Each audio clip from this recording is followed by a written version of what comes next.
I'm going to give you a breakdown of the three-game series between the New York Yankees and the Oakland Athletics, and we're starting right now. What is going on? My name is Alpha Omega. Welcome to another video. If this is your first time here and you want to learn how to bet on sports like a pro and gain an edge over the sports books, start now by subscribing and clicking the bell so you don't miss anything. There is a lot of great baseball to start out this week. The Brewers are playing the Cardinals in the incredibly tight NL Central. The Indians are going up against the Mets, Phillies and the Red Sox, San Francisco Giants and the Chicago Cubs, and of course the Yankees and the A's. I could only choose one series to cover, and after taking a long look at covering the Brewers and the Birds, I had to choose New York and Oakland.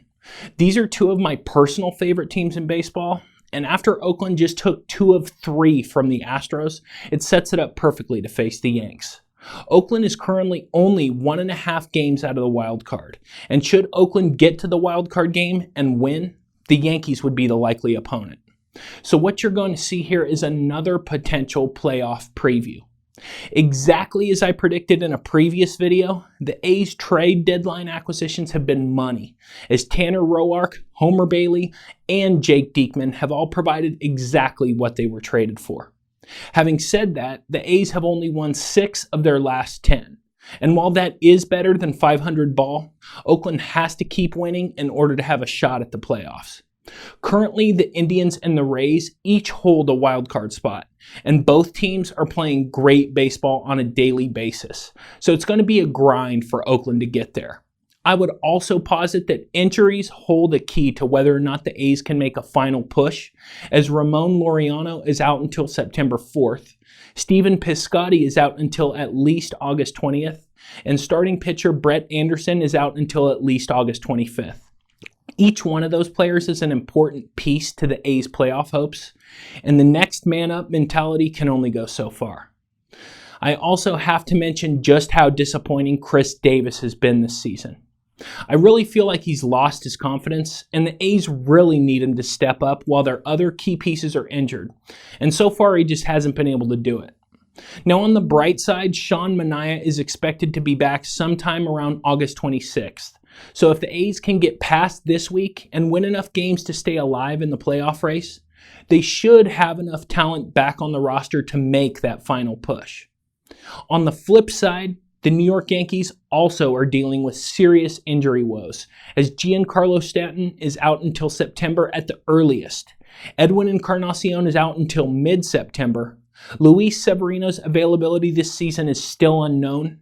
Aaron Hicks is out until at least September 12th, and literally the list goes on and on. The difference is that the Yankees are so incredibly stacked offensively that even with all these key contributors missing, nothing has changed. The Yankees have won 7 of their last 10 and hold a comfortable 9.5 game lead on the Rays in the AL East. Because of the Yankees' firm grip on the AL East, they can really take their time with all of their injuries and allow each of their players to get right in order to get ready for the playoff run. The A's need everyone back as soon as possible or their season is toast. Still, the A's have a great team, and I believe they have enough to beat any team in baseball on any given night, which is why you have to stay tuned for my statistical breakdowns for each team, which I will get to momentarily. The Game 1 Alpha Omega Vegas consensus line has the Yankees money line at -144 with a buyback price on the A's of +130 with a total sitting at 9.5. Implied odds mean based on the current money line odds, what is the projected implied probability of victory? Basically, it's the chances of victory expressed as a percentage. In this case, Vegas is saying the Yankees have a 59% chance of taking Game 1, with the Athletics having a 43% chance of pulling off the victory. In my opinion, this series is closer than the odds would appear, so stay tuned for my statistical breakdowns for each team to help you decide how to bet on this series.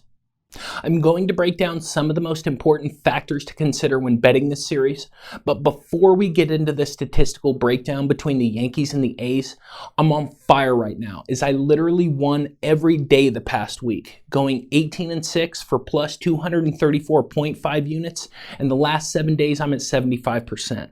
To put that in perspective, a $100 bettor would have made $23,000. Like I said in my last video, all of my statistical betting models are locked in and I'm ready to bring you on board, but more on that in a minute. I also want to let you know that shortly I'm going to be greatly expanding the scope of this channel. Basically, in the near future, I'm not only going to be including betting guides like this one, where I cover what I feel are the best series and games in Major League Baseball, the NFL, college football, the NBA, and college basketball, but I'm also going to be discussing the trending sports topics of the day and their relation to sports betting. My goal is I want you as the viewer to gain some useful information or gain some info you didn't have before you watched my video so that you can make more winning sports wagers. So a topic like Antonio Brown and the helmet, the importance or non-importance of Kyler Murray's rough week 2 in the preseason, or Baker and Odell are all the kinds of topics that I want to cover in the future. The mainstream sports media dominates YouTube. And while their discussions do have entertainment value, my goal is to make you money. You tell me what's more entertaining, watching Stephen A. Smith give his opinion on some sports topic or giving you actual useful info so you can put real money in your pocket. I'm guessing that making you money is more important than watching some guy scream on TV.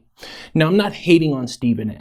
I enjoy him as much as the next guy, but like I've said before, I've never made $1 from anything that they talk about on those shows. That's not what they do. Their job is to entertain you. But making money, that is what I do.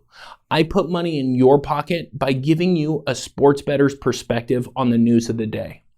Also, quick thank you to everyone who watches, likes, comments, and subscribes, because the way that the YouTube algorithm works in 2019, literally every little bit counts. And the growth that this YouTube channel has shown is awesome, so thank you.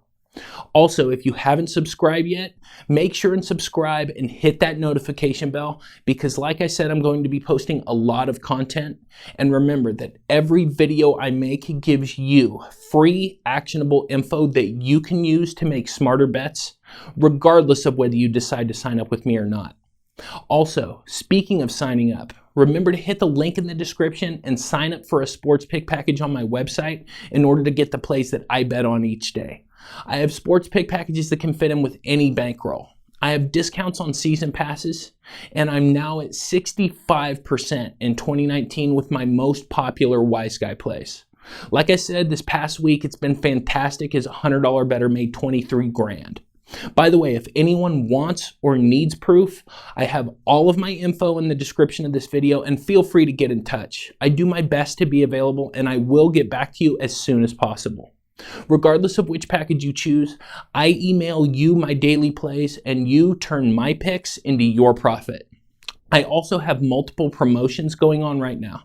If you purchase my NFL season pass or my college football season pass, you'll get the rest of my MLB season pass, including the World Series and playoffs, for free. And if you purchase any Wise Guy package 1 week or longer, I'm guaranteeing that you'll profit from my picks, or you get the rest of my MLB season pass and my entire NFL season worth of picks, including all Wise Guy plays, for free. I've never had a losing baseball season, so either way you're going to make money with me. I also don't send out Wise Guy plays every day, so you end up receiving a lot more days than your purchase length. For instance, the past 7 days, I only sent out one Wise Guy play that cashed, so it's worth your while to sign up. Hit the link in the description of the video, and I can turn you into a winning bettor. Now that I've updated you on the future of the channel and gone over why signing up with me can give you an edge over the sportsbooks and turn you into a consistent winning bettor, let's break down some of the factors to consider when making a bet on this series. Runners left in scoring position, or RLISP, is a stat that is useful in determining how to bet a full game, totals, or live wagering. If you dig into how often a team gets runners in scoring position, or how often a team is able to strand opposing runners in scoring position, this stat can be used in betting full game lines and totals, and particularly when used for live betting purposes. This stat can make you big money. The A's rank third in all of the MLB in terms of their ability to score runners in scoring position. This means that if the A's get runners in scoring position, statistically speaking, those runners will likely score. On the flip side, the Yankees rank 21st in stranding opposing runners in scoring position, which places the Yankees in the bottom tier of the major leagues. So you have one of the best teams in taking advantage of runners in scoring position, going up against a team that ranks toward the bottom of the league in their ability to prevent opposing runners from scoring. Advantage A's. Weighted on base average is one of the most important offensive statistical metrics, used primarily to measure a hitter's, or in this case, a team of hitters' overall offensive value. Basically, batting average and on-base percentage assumes that all hits are equally important, which they are not. A leadoff home run isn't nearly as important as a double with the bases loaded. Slugging percentage concludes that a triple is worth 3 times as much as a single, which also isn't true. A single with the bases loaded is far more important than a leadoff triple. On-base percentage plus slugging, or OPS, attempts to do the same thing as weighted on base percentage, but OPS does it incorrectly. The Yankees rank second in all of the MLB in terms of weighted on base average. What this means is that not only can New York get hits, which everyone already knows, what this really means is that the ability of the Yankees to come up with important run-scoring hits when it needs them is some of the best in baseball. Especially considering the injuries, this tells you that no game is out of reach for the New York Yankees. The A's, on the other hand, rank 15th in weighted on base average, which places Oakland as literally league average. So you have one of the top teams up against an average team. This is easy. Advantage Yankees. An important feature of this A's team is their ability to hit home runs. While home runs are up all over baseball, the A's hitting home runs is positively correlated with the A's winning games. Basically, if you look at the A's stats this season, if Oakland hits a home run at some point during the game, their win rate goes way up. Versus when the A's fail to hit a home run, their win rate goes way down. While you might say that this is true for all teams, not this season, and not with the same dramatic impact as is the case with the A's. The A's rank 6th in all of Major League Baseball in terms of Oakland's offensive home run per at-bat percentage. The Yankees, on the other hand, rank 28th in terms of opposing home run per at-bat percentage. In the case of the A's, this stat is a big deal, especially if you're live wagering this series. Advantage A's. Weighted runs created plus measures a team's total offensive value and measures it by the runs created, controlling for park effects, and compares it to the league average. Basically, weighted runs created plus takes into account the fact that the Rockies will score more runs because they play at Coors Field and adjust the stat accordingly. So just because you play at a park where it's easier to hit home runs does not mean that your weighted runs created plus statistic is higher, which is why this stat is the most accurate for measuring a team's total offensive value. This stat is also correlated to weighted on base average. The Yankees rank 3rd in all of Major League Baseball in weighted runs created plus, which obviously places the Yankees as one of the top teams in baseball. On the flip side, the A's rank 13th in weighted runs created plus, which while above average, isn't nearly at the same level as the Bronx Bombers. Advantage Yankees. In addition to this preview video, I also have a link to more MLB betting guides. You'll see a link right here. I recommend that you click on that now. As always, in full disclosure, while I do provide a lot of useful info in these videos, if you really want to take your sports betting to the next level, you have to sign up with me, Alpha Omega. If you hit the link and check out my available packages, you'll see that I offer sports pick packages that can fit in with any bankroll. So if you're a beginner in the sports betting world or a seasoned sports bettor, I have a package that can help you increase your win percentage and put more money in your pocket. So hit the link in the description, find the package that fits in with your betting style, and sign up with me today. And if you want to learn more about betting on sports like a pro and gaining an edge over the sports books, start now by hitting the round subscribe icon so you don't miss anything. Thank you so much for watching. I'll see you next time.